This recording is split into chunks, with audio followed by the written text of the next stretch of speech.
Emily Jean Stone had always prided herself on her dedication to method acting. Whether it was learning to play tennis for Battle of the Sexes or mastering that peculiar British-American accent for The Favorite, she never backed down from a challenge. But this time, as she stood in front of a gleaming Harley-Davidson, she wondered if she might have bitten off more than she could chew. "It's just a motorcycle," she muttered to herself, adjusting her leather jacket in the mirror of her garage. People learn to ride these things all the time. The bike had been delivered that morning, a requirement for her latest role as a motorcycle riding investigative journalist. Her agent had suggested using a stunt double, but Emily had insisted on authenticity. The audience can always tell, she'd argued during their last meeting. The instructor, a weathered man named Chuck with more tattoos than visible skin, had spent the morning teaching her the basics. "Remember," he'd said, tapping the brake lever, "this is your best friend. Don't forget where it is." Emily had nodded confidently, making mental notes and feeling rather proud of herself for picking things up so quickly. What Chuck hadn't anticipated was Emily's tendency to get lost in character development while learning new skills. As she straddled the motorcycle, she wasn't just Emily learning to ride. She was Diana Torres, the fearless journalist who would stop at nothing to uncover the truth. Diana wouldn't be afraid of a little speed. Diana would laugh in the face of danger. The afternoon sun was beginning to dip when Emily decided she needed a break. "I should grab some snacks," she thought, her stomach growling after hours of practice. Trader Joe's was just a few blocks away, an easy trip that would give her some real-world riding experience. Chuck had stepped away to take a phone call, and Emily saw her opportunity. She kicked the motorcycle to life, feeling the rumble beneath her like a purring lion. The power was intoxicating. As she pulled out of her driveway, she ran through her mental checklist. Posture straight, hands firmly on the grips, eyes on the road. Everything was going perfectly until she approached the first intersection. A red light loomed ahead, and Emily's mind went completely blank. In that crucial moment, as panic began to rise in her chest, she couldn't remember which hand controlled the brake. Was it the right? The left? Both? Her character Diana would know instantly, but Emily Jean Stone most certainly did not. The Trader Joe's parking lot was approaching fast, too fast. Emily's mind raced through her options. Lay the bike down, definitely not. Swerve into the bushes, absolutely not. Or the store's automatic doors seemed to beckon her, sliding open as if by divine intervention, offering what her adrenaline-addled brain interpreted as an invitation. Time seemed to slow down as the motorcycle crossed the threshold between outdoor and indoor shopping. The expressions on shoppers' faces transformed from casual grocery store boredom to absolute shock in slow motion. A display of seasonal pumpkins scattered like bowling pins as Emily and her Harley made their grand entrance into the wine section. It was at this precise moment that Emily Jean Stone, Academy Award-winning actress, realized that perhaps she should have waited for Chuck to finish his phone call. The bike finally came to a stop near the frozen food section, leaving a trail of chaos in its wake. The store's music continued to play cheerfully, an incongruous soundtrack to the scene of disorder. Emily sat there, still straddling the motorcycle, her hands gripping the handlebars so tightly her knuckles had turned white.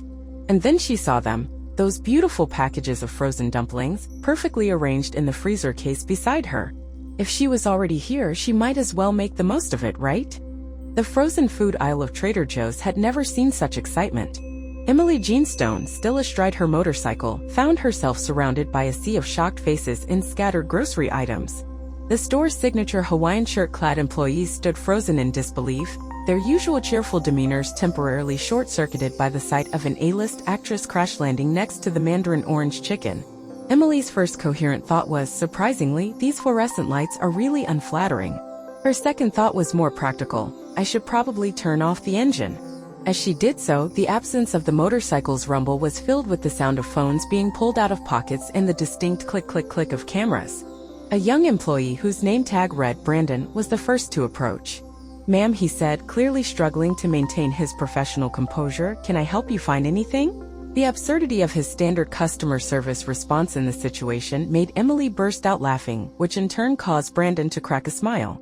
"Actually," Emily replied, trying to channel her character Diana's unflappable confidence, "I'm interested in your frozen dumplings." She gestured to the freezer case she had nearly demolished. The chicken and vegetable ones, specifically. Brandon, bless his heart, actually went to fetch them for her. Meanwhile, the store manager, a woman named Patricia, came power-walking down the aisle, her face cycling through an impressive range of emotions: shock, confusion, concern, and finally, a sort of resigned acceptance that this would definitely be the most interesting Tuesday of her career. "Miss Stone," Patricia began, "while we appreciate your enthusiasm for our products, we typically encourage our customers to use the front door." She paused, surveying the destruction, "and perhaps park their vehicles in the designated spaces outside." Emily was already formulating a response when she heard a familiar voice boom from the entrance. "Stone, what in the name of everything holy did you do to my bike?" Chuck, her motorcycle instructor, had apparently finished his phone call and tracked her down. His face was as red as the Trader Joe's logo, and his tattoo seemed to ripple with indignation. The situation was rapidly spiraling out of control. Customers were live-streaming the scene, the store's insurance adjuster was probably having a heart attack somewhere, and Emily could already imagine tomorrow's headlines. But somehow, none of that seemed as important as the fact that Brandon had returned with 3 packages of frozen dumplings. "I'll take those," Emily said, reaching for her wallet before remembering she was still straddling a motorcycle in the middle of a grocery store. "And obviously, I'll pay for everything else." She gestured vaguely at the path of destruction she'd carved through the store, which included, but was not limited to, 3 toppled display cases, a thoroughly decimated seasonal pumpkin arrangement, and what appeared to be a modern art installation of spilled wine and shattered bottles. It was at this moment that Emily's phone buzzed. Her agent, Richard, had sent a text. "Please tell me you're not trending on Twitter for driving a motorcycle into a Trader Joe's." Emily looked at the phone, then at the dumplings in Brandon's hands, then at Chuck's apoplectic face, and finally at Patricia, who was now speaking rapidly into a phone of her own. The absurdity of the situation hit her all at once. Here she was, an Oscar-winning actress, sitting on a motorcycle in a grocery store about to purchase frozen dumplings amid a scene of chaos entirely of her own making. She did the only thing that seemed appropriate in the moment. She pulled out her credit card, handed it to Brandon, and said with all the dignity she could muster, "I'd like to speak to someone about your property insurance policy. Also, does anyone know how to get a motorcycle out of a grocery store?" Asking for a friend. Tell us in the comments what part of this story impressed you the most. If you liked it, please like, subscribe, and ring the bell so you don't miss the next videos. See you in the world of incredible events. By the time Emily's credit card transaction for the dumplings and property damage had processed, #StoneColdCrash was trending #1 on Twitter. Video clips of her motorcycle entrance were spreading faster than a Hollywood gossip at a press junket. The security footage, leaked by someone with impeccable timing and questionable ethics, had already been remixed to "Move B*TCH Get Out the Way" and "I Came In Like a Wrecking Ball." Richard, her agent, burst through the front door of Trader Joe's like a man possessed. 3 phones somehow simultaneously pressed to his head. "No comment, indefinitely no comment," he was saying in rotation. Upon seeing Emily still perched on the motorcycle, now enjoying her freshly purchased frozen dumplings, Patricia had kindly microwaved them in the break room. He nearly dropped all 3 phones. "Emily Jean Stone," he hissed, using her full name like a disappointed parent. "What part of method acting involves terrorizing a grocery store?" "Well," Emily replied, gesturing with her chopsticks, "Diana Torres, my character, is impulsive and fearless. I'd say this qualifies as character research." She offered him a dumpling. Richard looked like he might explode. Meanwhile, Chuck had moved from anger to a sort of resigned admiration. He was examining the path Emily had taken through the store, nodding appreciatively. "You know," he said, stroking his beard, "your entry angle was actually pretty decent. If this whole acting thing doesn't work out, you might have a future in motorcycle stunt work." He paused. After about 10,000 more hours of practice, away from civilian populations, the store had become something of a circus. Despite Patricia's best efforts to close it down for cleanup, people were finding increasingly creative excuses to shop there. One woman insisted she absolutely needed to buy maple cookies from exactly the aisle where Emily had made her grand entrance. Another man had been circling the frozen food section for 20 minutes, pretending to read nutrition labels while obviously taking selfies. The social media response was reaching epic proportions. Trader Joe's competitors were already jumping on the bandwagon. "Our stores have motorcycle parking outside Whole Foods. No motorcycles required for our delivery service, Instacart. Crashes into our stores and all you get is a bag of frozen dumplings? We think you deserve better, Costco." But Trader Joe's marketing team proved surprisingly nimble. Within hours, they had released a statement. "At Trader Joe's, we're committed to customer service, no matter how our valued customers choose to enter the store." Though we do recommend using the designated doors, we appreciate Miss Stone's enthusiasm for our frozen dumplings. Coming soon, the Stone Cold Crash Collection, a new line of easy-to-prepare meals for those in a rush. Emily's phone wouldn't stop buzzing. Her Easy-A co-star was asking if she needed motorcycle riding lessons. Ryan Gosling had texted, La La Land 2, Tokyo Drift? The director of her current project had sent a single message, please tell me you at least remember to get this on film for the documentary. As the evening wore on, Patricia approached Emily with a surprising proposition. Miss Stone, she began, our corporate office has been in touch. They think there might be an opportunity here. She handed Emily a folder. They're interested in discussing a limited edition frozen food line. They're calling it Emily's Entrance Entrees. Emily looked at Richard, who had finally hung up all 3 phones and was stress-eating the remains of her dumplings. This could be good, he admitted. We could spin this into a food safety campaign. Crashed into your local grocery store? Make sure you still check the expiration dates.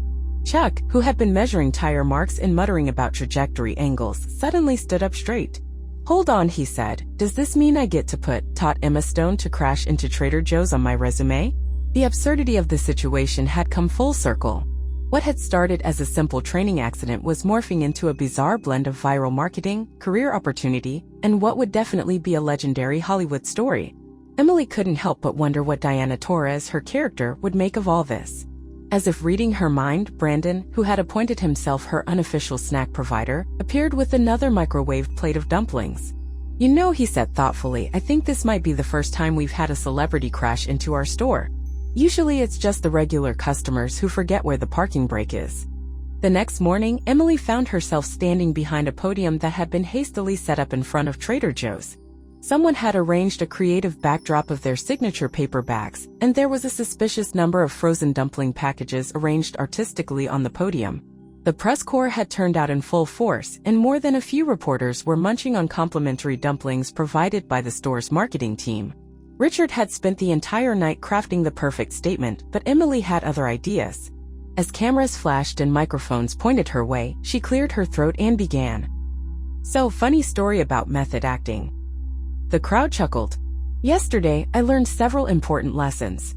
First, motorcycle brakes are not optional. Second, Trader Joe's has surprisingly forgiving insurance policies. And third, she paused for effect, their frozen dumplings are actually really good even when you're eating them in the middle of a crime scene. From the back of the crowd, Chuck gave her a thumbs up. He was wearing a new t-shirt that read, I teach stars how to crash, and had already booked 3 morning show appearances. Standing next to him was Patricia, who had somehow managed to turn the whole incident into a promotion to regional manager. Brandon was there too, now officially known as the Dumpling Guy on social media, with a growing following of food-obsessed fans. The movie studio executives, who had been having collective heart attacks since yesterday, were starting to see the silver lining. The director of Emily's upcoming film, Breaking News, where she was set to play investigative journalist Diana Torres, stepped up to the microphone. When we cast Emily Jean Stone as Diana Torres, we knew she would bring authenticity to the role, he announced, trying to maintain a serious expression.